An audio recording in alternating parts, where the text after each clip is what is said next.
Pero Jules, eto, nagkakaroon ka ba ng head or neck injury? Lagi akong nagkaka-stiff Stiff neck. neck. Kasi today, alamin natin kung itong patungkol sa Head and Neck Consciousness Week. Bago to, no? So alamin natin yan together with our guest this morning. We have Dr. Rene Louis Gutierrez, ENT Head and Neck Surgeon. Good morning, Doc. Welcome to Good Morning, Boss. Good morning, Diane and Jules. No?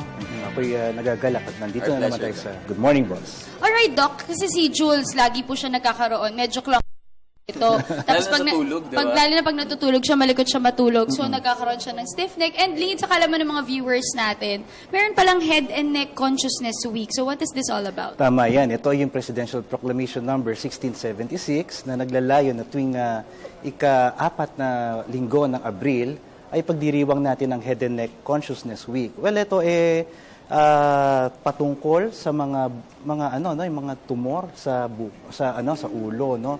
It's more of yung mga tumors, no. Maaari itong benign tumors. Kasi sa panahon ngayon, marami tayong mga kababayan na nagkakaroon ng mga bukol-bukol, no, mga cancer sa parte nitong ulo at liig. Okay, sir. Basically, ano ba yung mga injuries na related sa head and neck?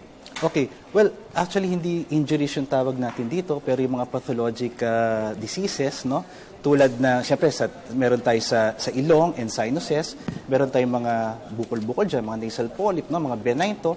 Meron din naman mga cancer, mga, let's say, mga sinonasal tumors, mga nasopharyngeal cancers, na very common ngayon. Meron din tayo mga cancer dito sa bahagi ng lips, no? At saka sa mouth dahil Talaga? Kahit tama sa po. lips? Dahil maaari ito nakukuha sa init ng araw, no? Sa skin natin sa face. Dito sa merang ating bibig, meron din tayong mga tinatawag na oral cavity cancers, no?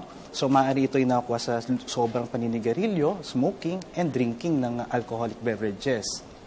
So, Doc, actually, itong Head and Consciousness Week, this is part of your para information dissemination to create public awareness.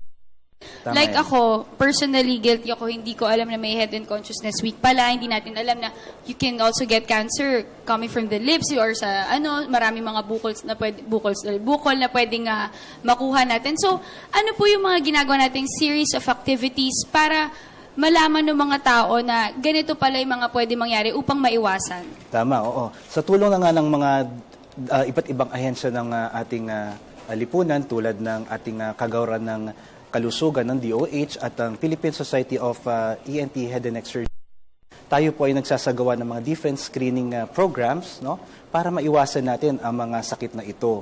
Kasi mahirap ma-diagnose, no, unless mag-undergo ang ating mga pasyente ng mga special diagnostic modalities tulad ng mga endoscopy para masilip natin ang loob ng tenga, ng ilong, ng lalamunan. Okay, kasi kamukha niyan. So, Doc, would you recommend dapat annually ito, yung check-up ng mga... Well, meron naman tayo meron tayo mga executive check-ups, no, that we do, lalo na kapag pumapasok sa paaralan. Pero kapag tayo ay may nararamdaman na, wag na natin itong palalain, no? Agaran natin itong ipasilip o ipa-check up sa ating mga specialistang doctors. So, Doc, usually, anong age bracket po ba yung karaniwan na merong nakikitaan natin ng mga neck and head na mga itong mga pathologies na diseases? to, no? Actually, wala itong pinipili. Alright. Karaniwan ito nasa mga 40 to yung mga age, mga geriatric age, no? Pero ngayon, masyadong malawak ang yung tinatawag nating age group, no? Minsan hanggang sa matanda. Okay? Pero syempre, mas at high risk yung mga tao na syempre naninigarilyo, uminom ng alak, tapos sobrang pag-aabuso sa katawan, at lalo na galing sila sa Ilocos, no? Marami diyang mga head and neck diseases, pathologies dahil yung mga beetle nut chewers natin, no? Nagngangat. Okay. No? So nagkakaroon ng mga bukol dyan, sugat, nagsisimula ito sa maliliit na sugat, parang singaw. Tapos ito ay hindi gumagaling, nagdudugo, no? Tapos kinakain na ang laman. Usually meron din mga kulani na lumalaki sa liit. Of course, Doc, we would also want to know what are the series of activities that you will be doing during the Head and Neck Consciousness Week? Ayun, no? Sa iba-ibang ospital, meron tayong mga libreng pagsilip, no? Sisilipin natin yung mga ilong, lalamunan, at mga tenga, no? Meron tayong mga ultrasound mga modalities para malaman natin kung ano itong mga bukol na nakakapa sa ating leeg. Kayo muna ay magtungo sa ating mga ospital, lalo na yung mga government hospitals natin tulad ng East Avenue Medical Center. Meron sa ating OPD department, no, may mga doktor po tayo dyan na handang tumulong at magsuri sa mga pathologists na ganito. Okay. Doc, how do you respond to that, especially nabanggit mo sa Ilocos Norte? Kasi minsan, part na ng culture and tradition nila yung pagnganganga, di ba? So, apparently, nakaka-apekto pala siya sa head and neck. Yes. So, ano po yung approach nyo doon?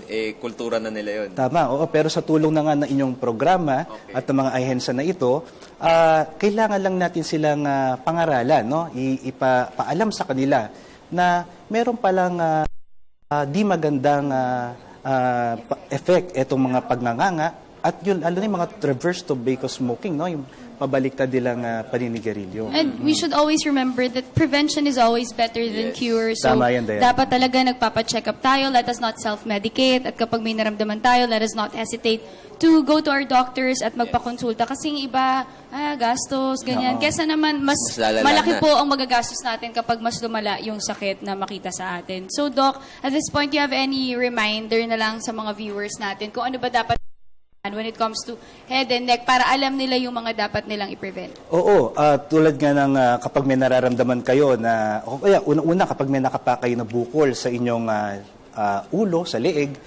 mga pagdurugo o mga sugat na hindi kagad gumagaling, let's say kung nagbago yung boses, o kaya nahihirapan lumunok o huminga, agad na kayong magpunta sa ating mga espesyalistang ENT head and neck surgeons upang masuring mabuti ito.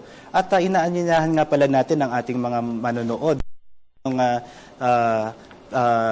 yung annual convention ng Philippine Society of ENT Head and Neck Surgery sa darating na November 30 hanggang December 2. Okay? Gagawin ito sa Grand Marriott Hotel Ballroom. Ito ay pinangalan ng Otolaryngology in the Age of Information Technology. Alright, Doc, ito na lang panghuli kasi ito si Jules, since lagi siya nagkakaroon ng stiff neck, ano ba mapapayo natin sa kanya? Well, Si Jules po, Jules Giyang, isa pong pasyente. May makulani po. May kulani. Naku, Jules, kailangan magpa-check up na yan. No?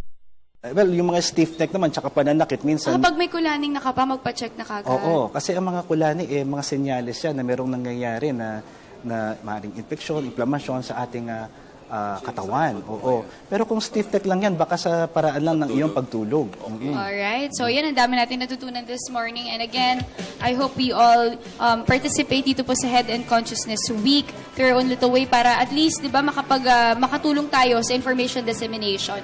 Alright, thank you so much for joining us this morning. That was Dr. Rene Luis Gutierrez, ENT Head and Neck.